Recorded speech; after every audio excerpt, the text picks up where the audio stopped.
Ассалаумағалейкум ағайындар. Бүгінгі видеомыз жеміс ағаштарына тыңайтқыштар беру, яғни жас жеміс ағаштарына, былтырғы отырғызылған жеміс ағаштарына олардың тамырларын ынталандыратын, дамытатын тыңайтқыштар беру жайлы болады. Одан алдын сіздер Жомарт бау-бақша каналының подписация бөліміне өтіп, каналға жазылып, тіркеліп, лайк басып, комментарий жазып, қолдау білдіріп отырыңыздар ағайындар. Достар, видеоларды өткізіп алмаңыздар. Келесі видеоларымызда тек қана тамырлар арқылы емес, жапырақтар арқылы да тыңайтқыштар беру жайлы видеолар түсіретін боламыз достар. Сондықтан видеоларды өткізіп алмаңыздар. Каналға тіркелсеңіз, біздің жаңадан шыққан видеоларымыз сіздерге бірінші болып көрінетін болады достар. Енді мынау биылғы отырғызылған шие жеміс ағашы достар. Енді айтайын дегенім, видеоларымда өткенде біреулер сұрақтар қойған екен.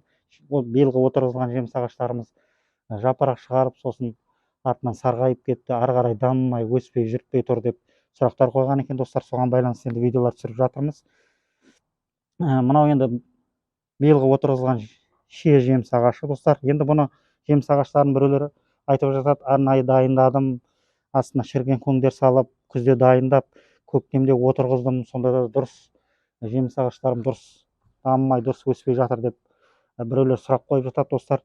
Енді бұның астында қанша күш болса да достар, оны дер кезінде жеміс ағаштары дер кезінде ала алмауы мүмкін, мынандай жас отырғызылған жеміс ағаштары.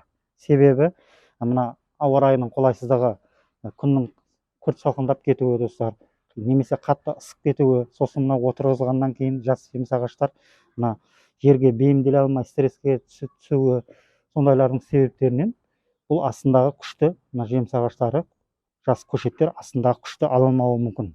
Сондай кезінде достар, бұларды біз сырттан дер кезінде жаңағыдай демеп, қолпаштап, өзіміз сырттан жаңағыдай дамытатын, ынталандыратын витаминдер, тыңайтқыштар беріп жіберуіміз қажет достар. Енді мен сіздерге бүгін көрсетейін деп отырған тыңайтқышым бұл жас жеміс ағаштарын ынталандыруға, дамытуға өте пайдасы тиеді достар. Енді мынау бүгін көрсетейін деп отырған мынау гумат тыңайтқышы достар, мінекей. Гумат деген осындайды сатып аласыңыз. Мынау енді мынау жеміс ағашқа арналған түрі, енді бұның көкөністерге арналған түрлері де бар.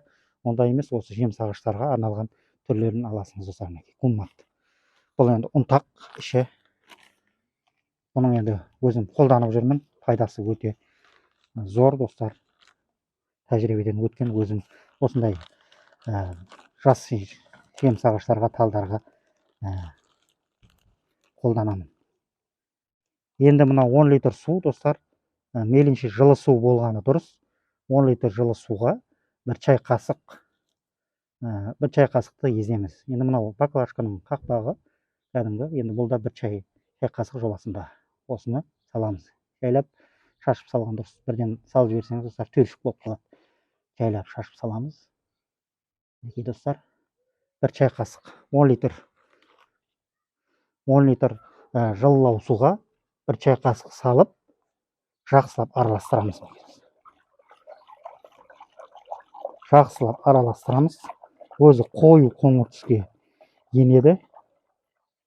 Түрі соған дейін жақсылап араластырамыз.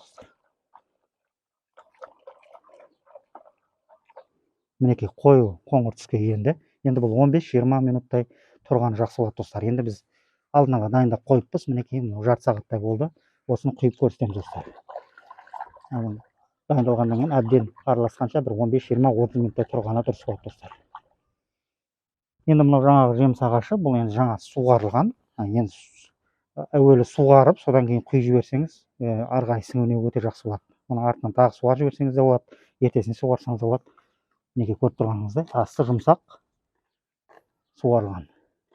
Енді осыған жаңағы қоспамызды, тыңайтқышымызды мінекей құямыз достар. Пайдасы өте зор. Осындай дамымай, жапырақтары сарғайып, ары қарай алып кете алмай тұрған жас көшеттерге құйсаңыз, пайдасы өте жақсы тиеді достар. Мінекей көріп тұрғаныңыздай, мінекей құйдық достар. Енді бұл астына, ылғал жерге астына сіңіп, бұған енді өзі эффекті өте жақсы болады достар. Өздеріңіз байқайсыңыз достар. Мінекей осылай құя бересіз. Бұл мына тыңайтқыштың бір ерекшелігі достар, бұны үлкен жеміс ағаштарға барлық мезгілде бере берсеңіз болады достар. бұл жеміс ағаш гүлдеп тұрғанда да бере беруге болады, жеміс түйген кезде де беруге болады, пісейін деп тұрған кезде де беруге болады достар. Мінекей ерекшелігі. Алып өздеріңіз жеміс ағаштарыңызға осылай құйып көрсеңіз болады достар. Жаңағы несін, эффектісін, пайдасын көретін боласыңыз достар, ары қарай жасағаннан кейін. Осылай достар жасай бересіңіз. Каналға тіркеліңіздер достар. Лайк басып, комментарий жазып, қолдау білдіріп отырыңыздар ағайындар. Отбасыларыңыз аман болсын, жемістеріңіз көп болсын, аман сау болыңыздар достар.